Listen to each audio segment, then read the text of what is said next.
Welcome to LiveDaf, your online Daf Yomi Shir. Hello, Shalom Aleichem. Welcome back to today's Daf Yomi. BECHOROS Daf Nun Beis. We begin at the Mishnah, which is on Nun Aleph on Beis, 3 lines from the bottom. So, as we know, a Bechor is entitled to a double portion from his father's inheritance. But, says the Mishnah, a Bechor is only going to be taking Noitel Pishnayim, 2 portions, Benichsiav, in his father's assets, upon his father's passing, but not in his mother's assets. Suppose she has her own assets, fields that belong to her from before the marriage or even during the marriage, she inherited something. Upon her passing, the Bechor will get just like anybody else. He does not take double portions b'nichsiyim in the mother's assets. Now, even within the father's estate, he's only entitled to pishnayim on the assets that were there, that were present at the time of his father's passing. But suppose there's some improvement in the assets. Okay, they improved after father had passed away. On that additional improvement, the Bechor has no double entitlement. There's a gerus in the Bach. He will not take pishnayim in the extra b'shvach, only in the original field. Rashi explains, what do? You will basically have to compensate the brothers for the added shvach, for the improvement in the second portion that he's taking. Because that extra, that addition, belongs to all the brothers equally. So he has to compensate them for that extra. Furthermore, he's not entitled to pishnayim on material that had not yet been in his father's possession at the time of passing. It was roy, it was destined, it was anticipated.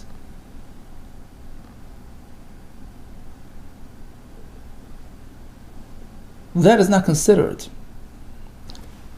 kibbutz muchzak, like something that he actually had. In which case, Pishnayim does not apply to that. To return to the next Talmud. So not only does a Bechor have these limitations, only from assets that were in the father's possession, the actual possession, not roy, not shvach, these limitations apply to other collectors as well. A woman, with respect to collecting a ksuva pay after her husband's passing, she can only access things that he actually had based on the condition at the time of her husband's passing, as opposed to shvach, as opposed to roy. And likewise, here we're speaking that a husband committed to support his wife's daughter, stepdaughter, X amount of years, and now this father passes away, this husband passes away, she's still entitled to collect because it's a debt, just about like any other debt, but again, only from those assets that were there at the time of his passing. And also v'lo hayavam. So yavam is a fellow who does yivam, marries the deceased brother, the fellow who passed away childless, his wife. So the pasuk says he's like a bechor. V'hoya bechor sheteled. The Gemara learns that we treat him like a bechor, which means to say that he's entitled to basically take over his brother's portion in their joint father's estate, in their joint father's inheritance. So pretty much he takes double pay, he takes double portion, one for himself, one for his part of his brother, whose wife he just did yibum to. And again, that access regarding that second portion is limited to actual nochasim that were there, not to the shvach or stuff that arrived later. As the Mishnah wraps it up, v'chulam, and in fact all these individuals, a regular bechor vis-a-vis his father's estate, a woman in her ksuba collection, a daughter in their mezainis collection, Yavam, with respect to taking over his brother's portion in their father's inheritance. Kulam, v'kulam einotin b'shvach, they don't take shvach, nor v'loi baroi, nor things that were intended to arrive, but not yet in his possession, kiv muchzak, as those that were in his possession, meaning we don't treat them like muchzak, and they're not accessible. My time. Okay, so back to the first halacha, where the bechor takes b'shnayim, only in father's inheritance, not the mother's. My time makro. V'loi mishpat bechor. So the pasuk they were speaking about the father, right? That his son will take b'shnayim. V'loi, only regarding him, the father. V'loi mishpat bechor. Mishpat bechor. This bechor system is only liish, vis-a-vis the father's estate, but not the mother's possessions. V'ein mishpat bechor leisha. V'ein noita b'shvach. Likewise, the bechor will not access shvach. Only things which were actually in his possession, not what came later. Nor does he access things which were intended to arrive, but hadn't yet been muchzak. Once again, the same pasuk, denoting only possessions that were on hand. The same rules apply to an isha regarding her ksuba collection. The question is why? You would think she's a regular bal chayiv. She's owed money. Right? It's not a yerusha. It's not a...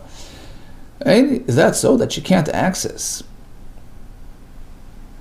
the shvach, the element of improvement on the husband's assets? V'amar Shmuel bal chayiv, a regular bal chayiv, a fellow who's owed money. You can collect even from shvach. Rashi explains. So what happened was, Reuben lent Shimon $1 million.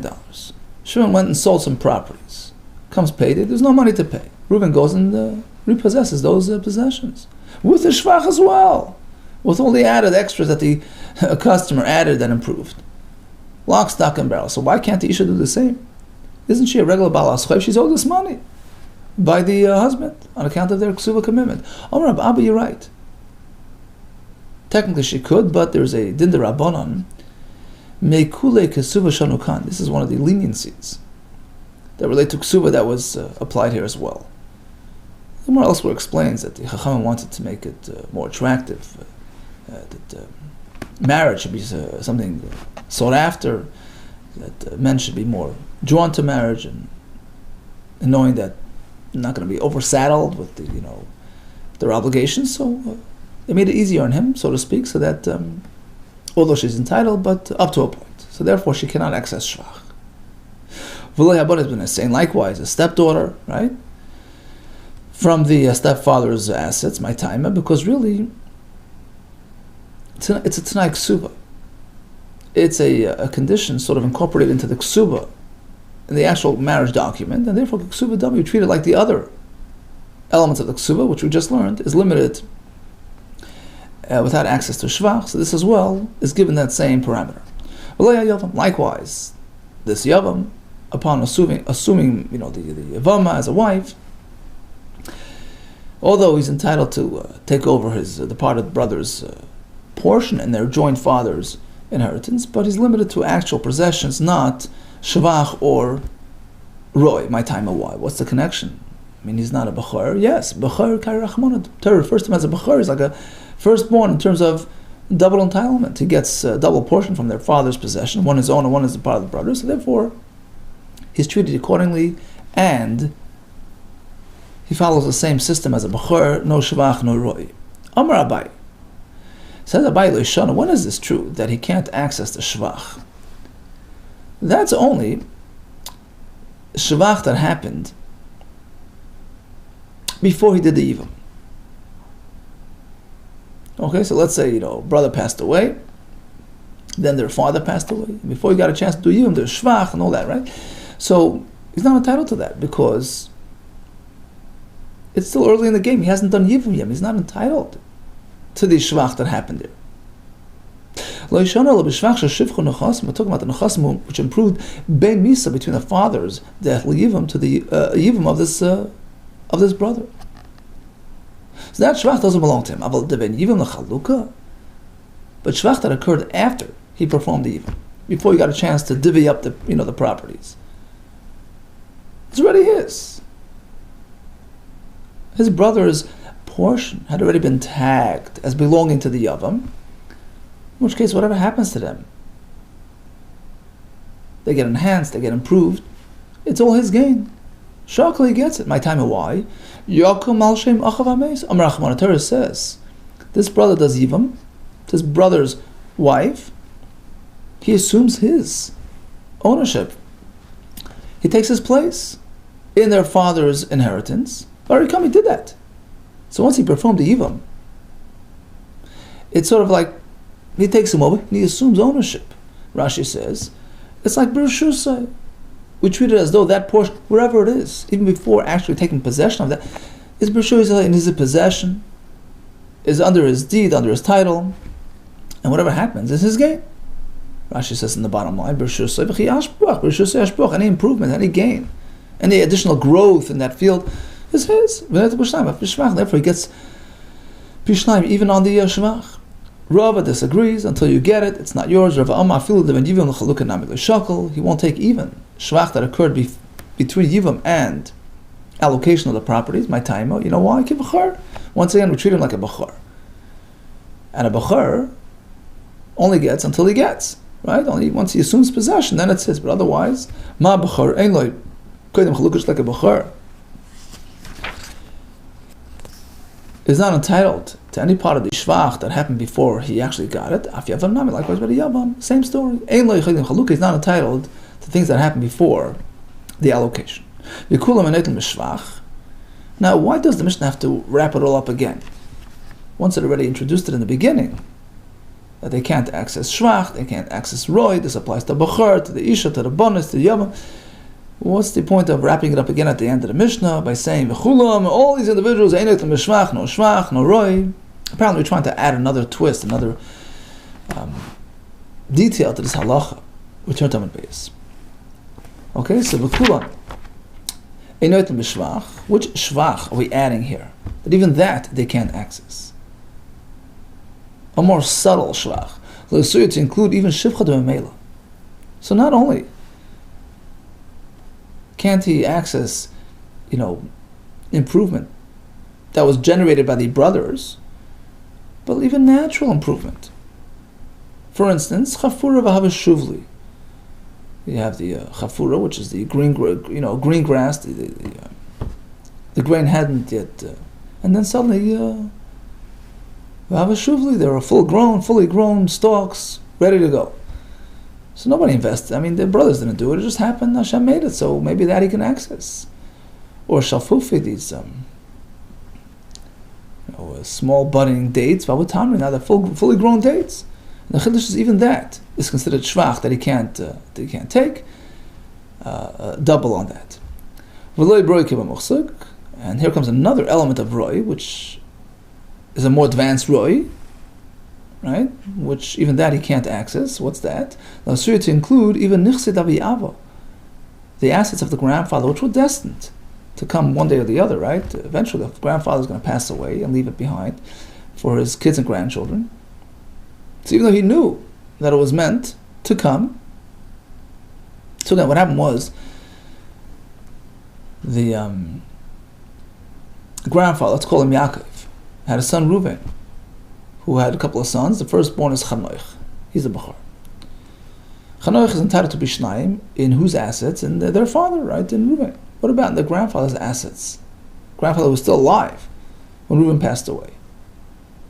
But ultimately, we knew it's intended for Reuven's family. Eventually, Yaakov's going to pass away. So perhaps that's not really called roy.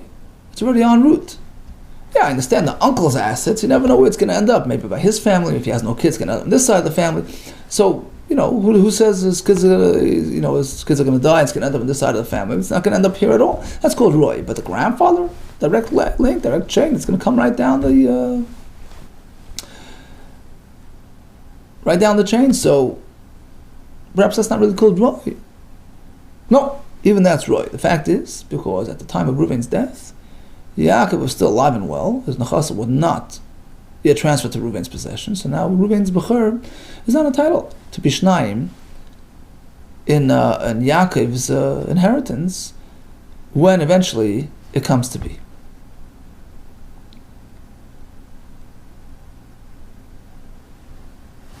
Right? Despite the fact that technically it goes through their father, right? When Yaakov passes away, the Nechasim sort of get channeled through Ruvain over to Ruvain's kids. It doesn't matter because the fact is it wasn't in Ruvain's possession during his lifetime. Okay, so in conclusion, a Bechor takes Bishnayim in father's assets, not mother's. Only something which he had, as opposed to Roy, as opposed to Shvach. And this rule applies to an Isha B'Ksuvasa because of Kulik Ksuva. Bonois Bimza Nesem, because it's equated to the halacha of Ksuva as well. And likewise to the Yavam. Continues the Mishnah. Now we shift to a slightly different topic. We have the Psukim and the end of Vayikra, which speak about properties being returned to their original owners, come Yovel. Okay, so once in 50 years, Yovel, everything goes back home. But that only applies to a mecher, a sale. You buy a property, come Yovel, it goes back to the owner. But let's say it's inheritance. It's a gift, says the Mishnah. Elu she'enon chayzer b'Yovel. The following properties will not revert to the original owner, come Yovel. Ha-b'chora. Okay, the second portion of the Bechor, we treat it like an inheritance. It's not like a sale. It's not like, right? That stays by him. Vayorish es ishtoi. Person inherits his wife's assets. He's a yorish, like any other. V'miyavim seishes achiv. Likewise, a miyavim on his brother's wife, right? He keeps the extra portion in their father's possessions like it's his own. A matana or a gift. Divrei Meir. So Meir holds that a matana, it's not like a sale. Okay, so that stays permanently by the recipient. No, they disagree on that last point.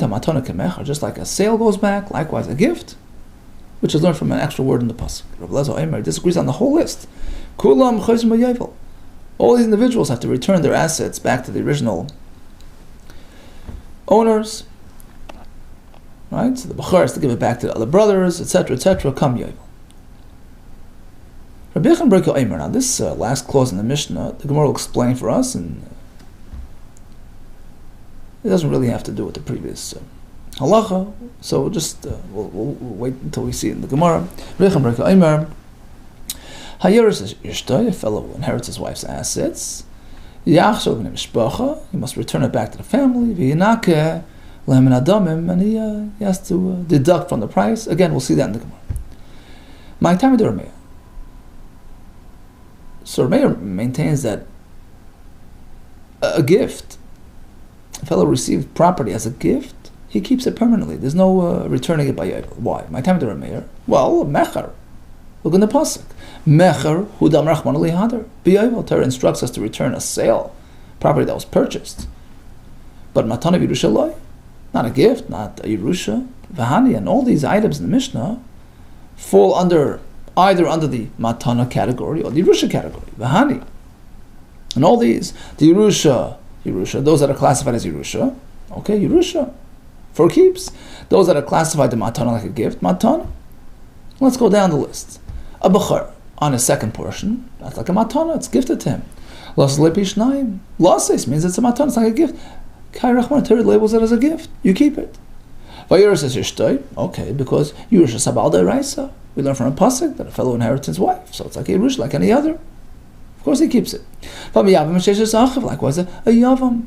Why? As we learned earlier, Bechor, Kari Rachman Torah gives him the status of a Bechor, and just like a Bechor, which is considered like a matana, it's his for keeps. The same here.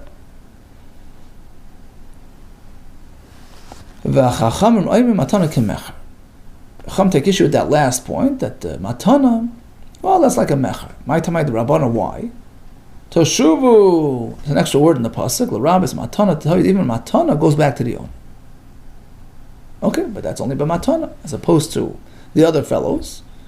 That's legitimately theirs for keeps. Why? Not necessarily because of Rameir's reasons, which were based partially on matana, because according to Rabbanan, matana is not enough reason to keep it. Rather, they learn a bit differently. Bahani Kulu, and all these items, all these people, Yerusha Ninu. In fact, they're considered Yerushim. And Yerushim certainly keep what's theirs. Because by the Bechor, Torah instructs us to give him double portion, so we sort of link the two together. Pishnayim is like one package. We connect, we compare the bonus to the base. Makash chelik b'chor, we compare the bonus portion, the chelik pasha, to the base portion. Ma chelik pasha Yerusha, just like we understand that the base portion is certainly inheritance for his to keep. Yerusha likewise the second portion.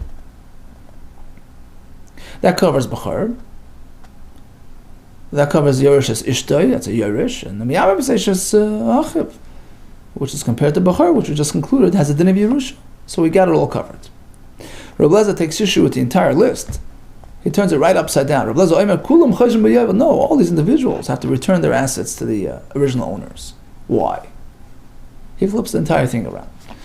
On the one hand, Savlak Rabbanan, the Amri, when it comes to matana, he goes with the Rabbanan's approach. Tashuva, the word tashuva, the rabbis matana, covers matana as well. And guess what? The rest are considered matana. Vani kulan, all these individuals. B'chor, Yerush Sishta, Miyavim, Vani kulan matana, they're considered like matana. Why? So let's start with b'chor. Lasas lebishnai. Lasas means it's a gift. It's not like inheritance from the father, it's like a gift. Matana karechmana. And therefore, we treat it like a gift. And it reverts to the original after Yovel, to the owner at Yovel. Vayerush Sishta, likewise a Yerush. You would think he's a Yerush? No. Yerush is Habal the Rabbanan. Really, the whole concept that a husband inherits his wife is the Rabbanan. And they only gave it the power of a Matana, they didn't give him the power of a Yerush. Hence, it's only till Yovel. And then finally, B'mayavim, Eshesh Achiv, which the pasuk relates to as a b'chor. Kai Rachman, Torah calls it a b'chor, not just like a b'chor, we just concluded it's like a matana. Likewise, he has that same status. Okay, so we have three opinions regarding these individuals. Rameir says, Rebbe Lezer says it all goes back, Yovel. Rameir says none except for the... All those do not go back. Rameir Chacham say that none go back except for matana. Amar be'as, Amar be'echnan. Although we hold that the b'chor keeps his second portion, even past the Yovel, but you should know that they divide it. Because when brothers divide assets, a regular case of two brothers, irrespective of the b'chor element. Let's say two brothers that are not b'chorim, okay? For example, there was a girl first, okay? So now they divide the father's assets. There's two ways to look at it. Do we say yesh bereira? Whatever Reuven gets was destined for him. He's just sort of, it's being revealed, it's being verified, confirmed that this was really his to begin with, and he's getting it directly from the father. Or do we say no? It's one big pot, and now they're sort of negotiating. Okay, I'll take your part in this half in exchange for my part in your half. It's sort of an exchange. It's like a transaction, like a purchase.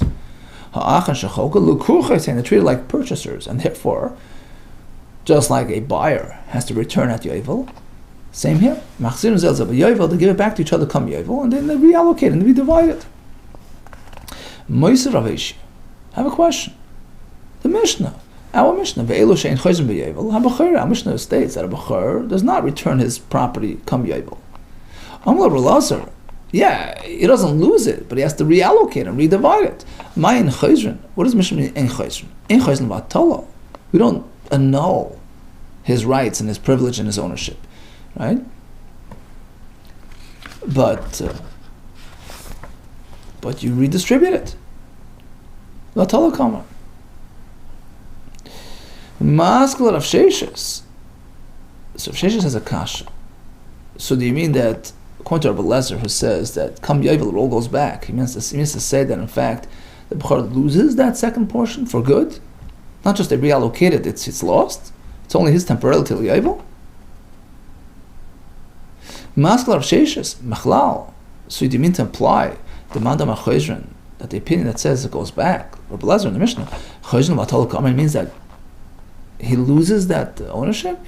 And the answer is yes. That's his opinion. Kari Rav Chama Rav Sheshes, Rav Chama applied to Rav Sheshes, the pasuk in Kehelas. Toiva Chachma Im Nachla. It's great that Chachma, when Chachma accompanies, when wisdom and analysis and depth accompanies Nachla, inheritance, expertise, vast knowledge of Torah is accompanied by understanding and wisdom. So if Sheshes was known to be a huge Baki, right? Vast knowledge of Braises and Halachas, right? And but we need to have some understanding with it. Meaning, the observation is exactly true. That in fact, Reb Lezer in the Mishnah holds Chayzer means that it's undone, it's nullified. Yes, in fact, Lishmiya. Had he not heard the explanation, Lishmiya hadachi asa Rav and Rav Yechnan, v'amr some say Reb Lezer, Reb Lezer, Reb Shamua. My Chayzer chol matala. Yeah, exactly true. Right on. When Reb Lezer says Chayzer means he loses his second portion, the Bechor. So if only he would have heard this explanation, he wouldn't have had the kasha. Yes, the answer is yes. So bottom line is, what's the status of the second portion of the Bechor Kam Yovel? Right, Torah says, Yovel, give it all back, right, to show that, right, it's not...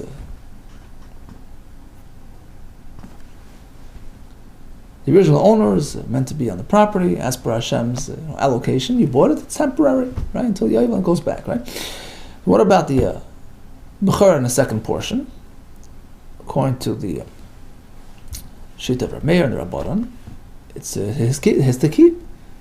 However, since there's a status, there's an element of lekuach in that allocation, that element gets cancelled come Yovel. So it's reallocated, be divided if they choose to do so. But of course, he gets back a second portion in the totality of the Yerusha. Whereas according to Rabbi Lezer, all those individuals in the Mishnah, including Bechor, are only temporary holders. And come Yovel, they relinquish their ownership. Okay, now for that last halacha in the Mishnah. Rabbi Yechon Breka Eimer. Hayorish as Ishta Yachsav Lemishpach. He yorish his wife, he gives it back, he gets refunded. What's going on here? Is it his or not? Micah Savar, what's Rabbi Yechon's position on this? Ika Savar Yurush Sabaldei Raisa. He holds that the husband inherits his wife Minat Torah. So why is he giving anything back? It's his to keep. Why give it back to the family? A Yorish as Ishtai, according to Rameh and the Rabbanon, is a permanent status. He keeps it forever. Because if he holds that it's only the Rabbanon, in which case it's only a temporary ownership till Yovel, okay, so come Yovel, give it back. Why are you entitled to a refund? Why are you entitled to compensation? Damim, this payment, what's the money doing there? Truthfully, he holds that a husband is entitled to keep the Yerusha Minat Torah. I'm not talking about a standard scenario.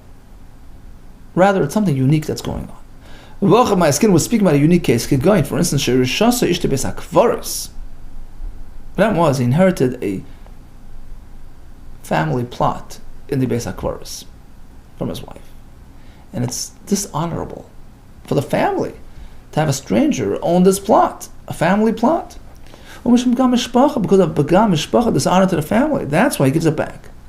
That's why Rabbanan compelled him to give it back in exchange for compensation. Lishkol b'nei to take money and give it back. The sign is we find a similar halacha.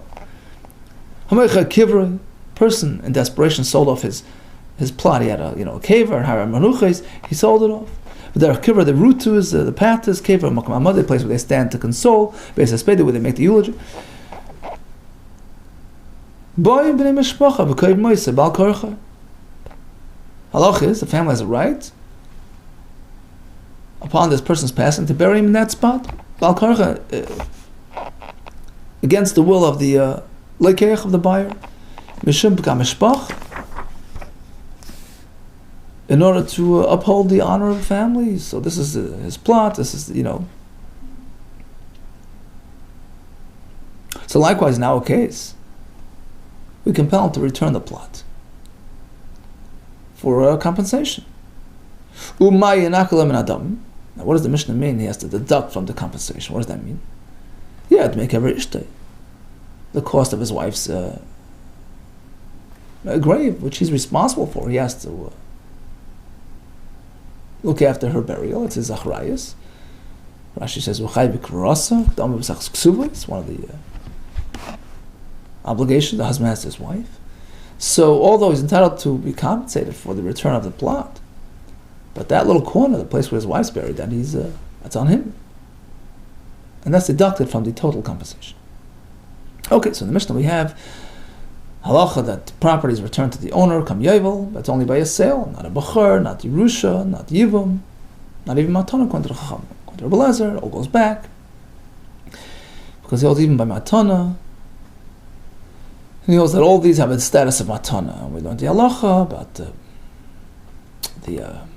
because of Pgam Mishpacha, the plot has to be returned in exchange for compensation, minus Mekever Ishte. Psuras Teves, all the best to you, and Hatzlacha Rabba. Haran Loch, Yesh Bechor.